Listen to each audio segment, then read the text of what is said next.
মধ্যপ্রাচ্যের একদিকে ইরানের চরম হুঁশিয়ারি, অন্যদিকে ইসরায়েল ও আমেরিকার রণকৌশল, সব মিলিয়ে এক অস্থির সময়ের মুখোমুখি দাঁড়িয়ে বিশ্ব।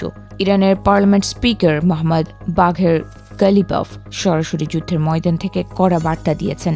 সামাজিক যোগাযোগ মাধ্যমে শেয়ার করা এক বার্তায় তিনি স্পষ্ট করে বলেছেন, ইরানের ওপর করা যে কোনো আঘাতের পাল্টা জবাব দেয়া হবে।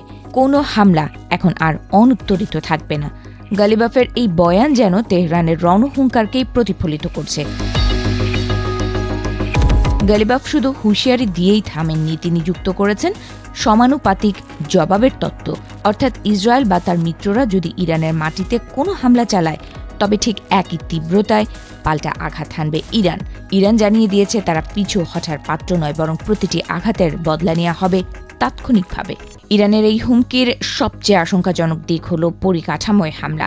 গালিবাফ ইঙ্গিত দিয়েছেন, যদি ইরানের জাতীয় অবকাঠামো আক্রান্ত হয় তবে তারা প্রতিপক্ষের গুরুত্বপূর্ণ স্থাপনাগুলোকেও ধূলিসাৎ করে দেবে। তেল ক্ষেত্র থেকে শুরু করে বিদ্যুৎ কেন্দ্র সবই এখন ইরানের মিসাইল রেঞ্জের মধ্যে থাকার সম্ভাবনা বাড়ছে। এদিকে ওয়াশিংটনের দাবিকে নস্যাৎ করে দিয়েছে ইরান। মার্কিন গোয়েন্দাদের দাবি ছিল ইরানের মিসাইল শক্তি দুর্বল হয়ে পড়েছে, কিন্তু ইরান আজ জানিয়েছে তাদের ভান্ডার এখনো পূর্ণ। শুধু তাই নয়, এমন সব শক্তিশালী মিসাইল মোতায়েন করা হয়েছে যার এক একটি ওয়ারহেডের ওজন 1 টনেরও বেশি। যুদ্ধের এই উত্তাল পরিস্থিতিতে কিছুটা ভিন্ন সুর শোনা গেল ইসরায়েলের পররাষ্ট্রমন্ত্রী গিডন সারের কণ্ঠে। তিনি দাবি করেছেন, ইসরায়েল কোনো অন্তহীন যুদ্ধ চায় না। জেরুজালেমে সাংবাদিকদের মুখোমুখি হয়ে তিনি জানান, তারা পরিস্থিতি দীর্ঘায়িত করতে আগ্রহী নন। ইসরায়েল স্পষ্ট করেছে যে যুদ্ধের সমাপ্তি বা পরবর্তী বড় পদক্ষেপের বিষয়ে তারা মার্কিন যুক্তরাষ্ট্রের সাথে কাঁধে কাঁধ মিলিয়ে কাজ করবে।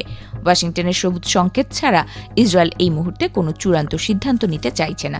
তবে সেই উপযুক্ত মুহূর্ত কবে আসবে তার কোনো নির্দিষ্ট সময়সীমা দেননি গিডন স্যার। অন্যদিকে মার্কিন প্রতিরক্ষা মন্ত্রী পিট হেগসেট এক ভয়াবহ আগাম বার্তা দিয়ে রেখেছেন। তিনি হুঁশিয়ারি দিয়েছেন যে আগামী কয়েকদিনের মধ্যে ইরানকে লক্ষ্য করে ইতিহাসের সবচেয়ে তীব্র হামলা চালানো হতে পারে। পেন্টাগনের এই সংকেত ইঙ্গিত দিচ্ছে যে সংঘাত প্রশমনের বদলে আরও বড় মাপের ধ্বংসলীলার দিকে এগোচ্ছে।